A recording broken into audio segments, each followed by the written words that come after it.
mateys, and welcome to the Captain Jack Book Club show, where we will be discovering books, and more books. We are so glad to have you along with us today. So glad you decided to join us. Come on, let's see what we can find. Welcome back, mateys. I'm so excited once again to be with you as always. Seems like it takes forever sometimes before I get to see you again, but you know, I always look forward to it. I'm always wondering how many boys and girls are out there just waiting to tune in to our show, because I know I sure look forward to tuning in to being with you. And so welcome back. I hope you've read something exciting that you can't wait to tell me about. Don't forget, email me at my Captain Jack email address that shows up at the end of our show. Email me, let me know what you're reading. Please, tell me about it. Tell me what you think about it. If you would like it to be on our show, I'll be happy to do that for you too. Are you ready to get started? Because I've got some books to tell you about today. Some books I think you're going to enjoy. Some books I surely enjoy while I'm relaxing on the ship, you know, when I'm not having to take care of pirate duties, of course, you know, on some of my downtime. I hope you're enjoying some downtime from time to time. But anyway, we'll go ahead and get started right away. And our first book we're going to talk about, I don't know how many of you have ever taken dance classes, but this young lady in Pinkalicious Tootie-rific is in a dance class. She's taken a ballerina class, you know. And what's so cool about her is she's not only taking it, but she just loves pink, so of course she chooses the pink color. Well, she has a good friend of hers, and she loves purple. Well, they're going to start taking this class together.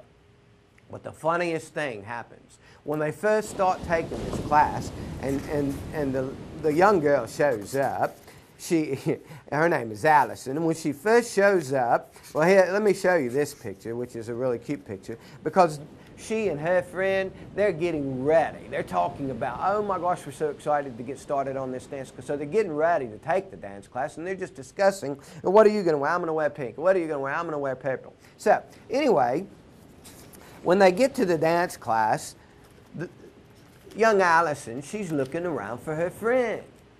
And she thinks she sees her because she sees someone in a purple tutu, but she can never quite get to where that girl is because there's so many other people in the class and she just can't seem to find her. She can't really get up to her. Well, they begin the class and they start doing all these different things. And at first, Allison's thinking, you know, this isn't bad at all. I think I can do this.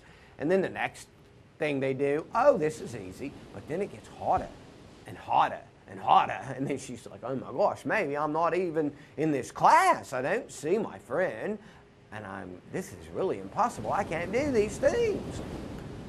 So it's really funny. She ends up being in the wrong class. She makes her way back to the right class before the book is over, and you'll be excited to see what happens at the end and when she finally does find a friend. But anyway, you'll enjoy this book, and it is Pinkalicious, with Allison in the pink tutu. You know, last segment we talked about Bugs in My Hair. I don't know if you remember that, but by David Shannon, we talked about that book. Oh, I thought it would be interesting for us to talk about not just bugs in our hair, but bugs everywhere. And bugs are everywhere, you know. You can find them in the ground. You can pick up rocks and look, and you can find bugs. You see them flying in the air. You see them everywhere. There's bugs everywhere. There's more bugs than you can imagine. So I thought we would look at a book called Bug Blast. This book called Bug Blast is a fact book that will tell you so many interesting facts about bugs. Now, I know, I can just about see some of you out there going, bugs, I don't want to talk about bugs. And then there are those of you out there like me when I was a wee pirate that are thinking, oh, bugs, oh yes, bugs, tell me more about bugs.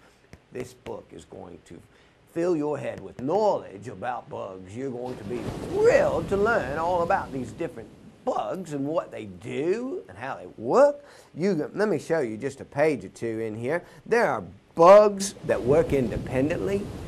You know what that word means? Independently. That means they work alone, all by themselves. There are bugs that work in communities. You know what that means? They work together. They synergize, and that's something that I know a lot of you do, because I understand a little bit about the 7 habits, and I know all of you out there know about 7 habits, and you synergize. There are bugs in this book that synergize so well, you're going to be impressed. You might even want to hang them on your wall to represent one of your 7 habits. All right, but anyway, as we go on, I'm going to show you a bug that most people are quite grossed out by. This is the common cockroach. You won't believe how old the common cockroach is, how many years he's been around. How many of you out there like dinosaurs? Raise your hand if you like dinosaurs. I like dinosaurs. I like reading about dinosaurs. I like watching about dinosaurs. I'm so excited about the new Jurassic World movie that's coming out. I'm enthralled with dinosaurs. And you might be shocked to learn that cockroaches have been around since the dinosaurs. I know. I was shocked to know that too. But you're going to learn about that in this book. You're going to learn about wasps and bumblebees, and you're going to learn how the ants synergize probably better than any kind of insect you may have ever read about or heard about or collected in a jar. I know some of you probably do that. But anyway, ants are the best synergizers in the whole insect kingdom.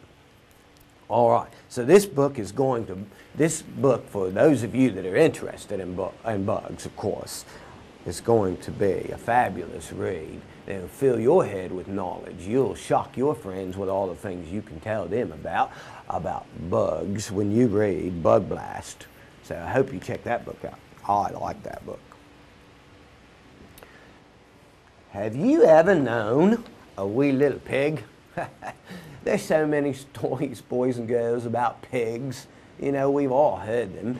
You know, there's Charlotte's Web, and there's the 3 Little Pigs, and there's the Big Bad Wolf, and of course there's the Big Bad Pig and the 3 Little Wolves. There's so many stories about pigs. I love them all, and I love this one too. It was so cute. What I liked about this wee little pig is kind of like, you know, Wilbur in Charlotte's Web and how he goes to a fair. Well, this little pig is in a fair too. But this little pig, he kind of gets loose and gets away. Well, I'll show you. This is by Kim Norman, by the way. And there are so many cute pictures of this pig. And it's a fabulous, fabulous book about colors, especially if you like different colors. But this book, this little pig, runs through such a plethora of colors. That's a really big word, right? Plethora, that just means a lot, a variety, a bunch of them, a lot of different colors. So brown is one color, and then the pig, with having the brown, then decides the pig is going to run through red. And he just runs through all these different colors, not necessarily on purpose, but by the time this pig is finished and it's time for the judges to judge this little pig, he almost looks like a calico. I don't know how many of you have heard that word, calico, like calico cat, right? A calico cat is what?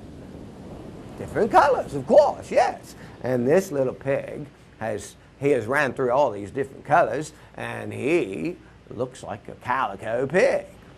Well, I can't tell you if he wins or not, but you'll be interested to find that out for yourself. I'm sorry that my hair keeps going out. You know, I don't know about all this hair, but anyway, it keeps going over my picture. And I apologize about that. But anyway, I know a wee piggy. That's a good story for you to read.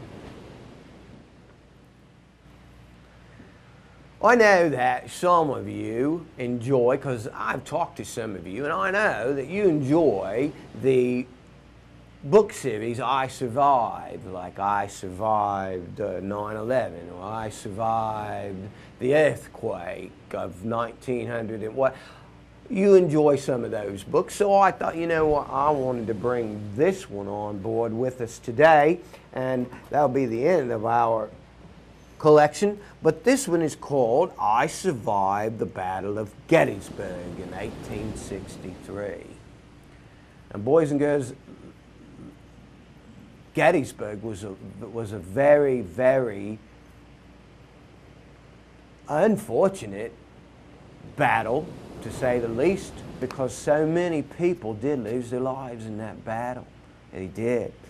But it's a big part of our American history and a big part of what changed our country in so many ways. But in this book, you will travel with Thomas and his little sister Bertie, and they have ran off, they've fled, they're trying to break away and get out of all of this. Well, they end up running into a corporal in the army, and this guy takes them in and he's protecting them. Well, then they find their way north. What happens next is going to be the real adventure in this story, because they end up right in the middle of Gettysburg. And this story is so historical, but it's also a great adventure. And if you like history and you enjoy a great adventure, you're going to want to go along with Thomas and his little sister Bertie on this adventure and see how they survived the Battle of Gettysburg in 1863. Please check this one out. Well, okay, once again, here we are at the end of our story, at the end of our time together, and the end of all of our stories as a whole. And I don't know about you, but every time this happens, I kind of get a little emotional, because I like my time with you guys, and I think you might like your time with us as well. So I'm so thrilled to have you tuning in to Captain Jack, and I look forward to hearing from you. I hope that you will email me and tell me the stories you're reading. Tell me give me some information about it. Make sure, if you want me to include it on our show, that you give me not only the title, but the author. I don't necessarily have to have the illustrator, but if you know who did that, you can tell me that too. All right? Well, I hope you have an amazing week, and I hope you're reading something special right now. And if you're not, run out and get one of these books that we just talked about. Arr.